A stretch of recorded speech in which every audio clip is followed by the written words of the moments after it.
Lara Elborno, Palestinian American, an international lawyer, and a podcaster of great success and note. Joins me now from the United States. Welcome, Lara. First time we've met, but I have seen your podcast, and excellent it is too. Talk first of all, because in the past I've done speaking tours of the United States, talking to the American, Arab and Palestinian community, boisterous, big, particularly in places like Michigan and so on. How much bigger and how much more active is the community now, 20 years on from when I used to do it? Well, certainly Palestinian Americans, Arab Americans, Muslim Americans more broadly have become very vocal in this moment as we watch Israel commit genocide against Palestinians in Gaza. There is a real sense of a need to speak up in this moment, given the atrocities, given their scope and their gravity. And certainly the community is doing everything that it can to organize. And we're seeing efforts of retaliation, people losing their livelihoods, people being fired, efforts to smear, dox, and harass Palestinians and their allies. And this is part of the landscape that we're seeing right now in the United States.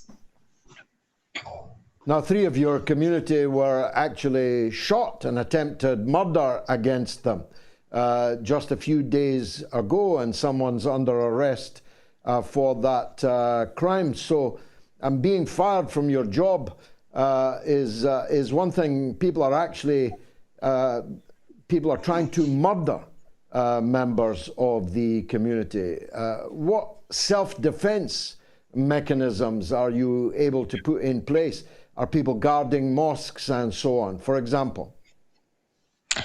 You know, I'm not really aware of whether there are self-defense mechanisms being put into place, whether mosques are being guarded or not. I mean, I can tell you that Palestinians have been targeted in this moment. Before those 3 college students who were wearing kiffiyas and shot for wearing kiffiyas in the street, we also saw the young boy in Illinois who was stabbed to death in his home by his landlord. These are obviously very shocking, very atrocious attacks on Palestinians in this moment. But let's be very clear that this is the result of deep anti-Palestinian racism that is being sowed by the US government and the corporate media, who have our blood on their hands, who are absolutely criminal in this moment by continuing to push the Zionist narrative, the narrative that Palestinians are not civilians, that there are no civilians in Gaza, that we are all guilty and that we are all legitimate targets. That's how you see the emergence of these types of hate crimes. Yes, indeed. You must be heartened by at least 2 things. One is the scale of the mobilization, the demonstrations, the protests in virtually every city over the last 55 days, and one in Washington bigger than any other that we've seen before. And secondly, the salience of American Jews opposing Netanyahu, opposing the genocide. Talk to that, please. Well, I think you're absolutely right, George. I mean, I think this really speaks to the fact that the world can only watch so many videos of Palestinian babies and children being pulled from the rubble in their pajamas, with their organs outside of their bodies, with multiple limbs missing, being treated without anesthesia, if they're even able to obtain any treatment at all, since Israeli attacks on the Palestinian healthcare system has caused it total collapse. Before starting to question who is the oppressor and who is the oppressed in this situation. I think the world can only hear so many statements of genocidal intent on the part of Israeli officials, calling us animals, saying that the children of Gaza are at fault, and so on, before they start to question this deeply dehumanizing discourse of an entire people, a people who I think we have to keep putting into context, have been under siege for 16 years, have been occupied for 56 years, and have been uprooted by the very entity which is committing the genocidal onslaught today. So something is not right with this paradigm, and I think people are finally starting to wake up.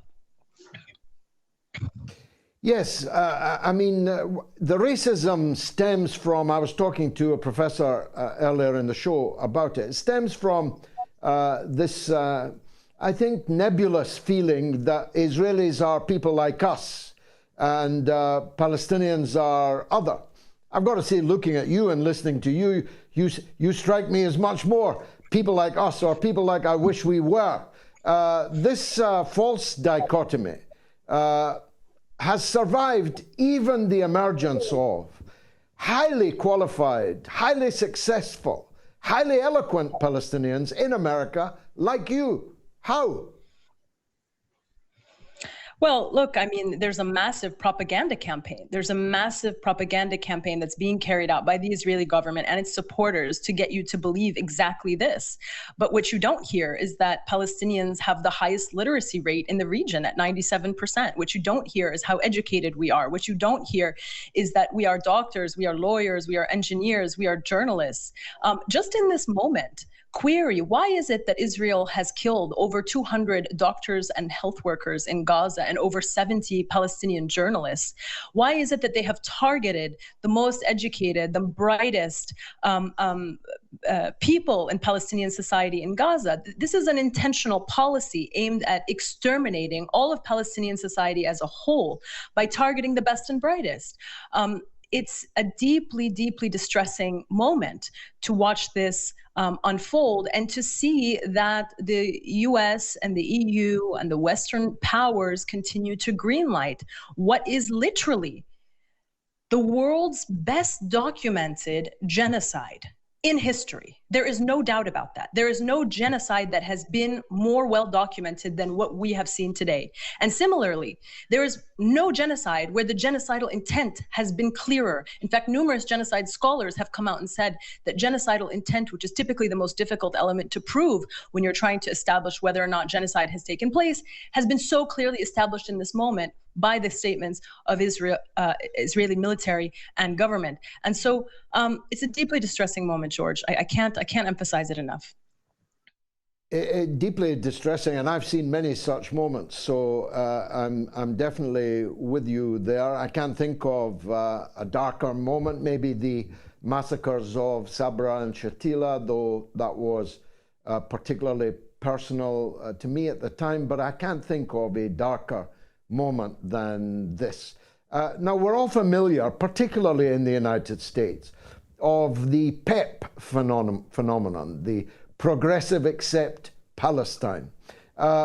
Is that much in evidence? I mean, for example, I well remember all these Hollywood actresses cutting their hair over the death of one young woman in Iran. In fact, a whole movement began on the basis of the death of that young woman. Thousands of women have been massacred in 55 days. Is there much sign in Hollywood, in the Chatterati, in the liberal circles, in the universities of an uprising against this? Ditto, I myself am pro-life.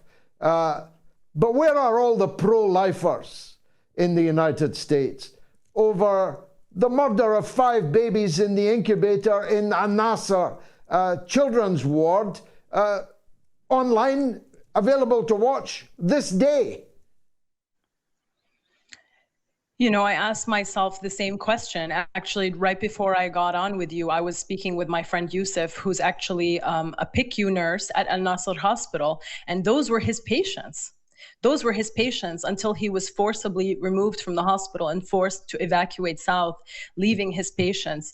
And while at one point Israel had said that they would allow the Red Cross to potentially evacuate those babies, that never happened. And they forced them to remain there while their families and all hospital staff were forcibly expelled from the hospital. These babies died a horrific death. They starved to death.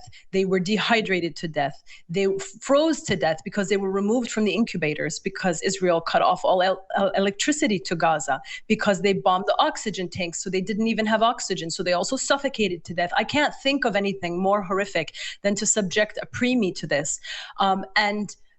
We see very clearly the double standards by those who proclaim that they support babies, that they support mothers, that they support families, but in this moment are silent while these atrocities take place, not only take place in some remote corner of the world, but take place with the funding and the arming of the United States. Every American should be speaking up in this moment. It's our responsibility. It's our tax dollars which are financing this. It's the US government which is providing diplomatic cover for this genocide. So we as Americans are deeply responsible for what is happening in Gaza and the horrific moments that these families are living. When you consider that the majority of the people who were killed are women and our children, and that the world has not mobilized yet to call for a permanent ceasefire, we know that humanity is deeply, deeply troubled. Now, how does someone like you go out and vote for Joe Biden next November? And there are hundreds of thousands, maybe millions of people like you that would probably have done so, even if holding their nose, and only because of who his opponent was. I mean, you can kiss Michigan State goodbye, can't you, if you're the Democratic Party? Better not to even turn up there to campaign. But how much is this going to hurt Biden's re-election, do you think? Oh, this will hurt him deeply because he relied, of course, on the votes of the Arab and Muslim community in the United States. They have historically been more likely to vote Democrat, and they desperately need those votes. So I think, of course, I will not vote for him. Of course, in this moment, I never want to hear anyone make the argument to me again that I must vote for the lesser of two evils, because if this is the lesser of two evils, what conceivably could be the greater evil than what we're witnessing right now? So for me, it's very clear. I feel very solid, and I think I think many of the Arabs and Muslims in the United States would agree with me that he has 100% completely lost our vote, and there is no going back from this. Lara, I think I speak for the whole audience when I say we are tremendously impressed by your contribution. I hope you'll come back again to the mother of all talk shows. Thanks very much for joining us.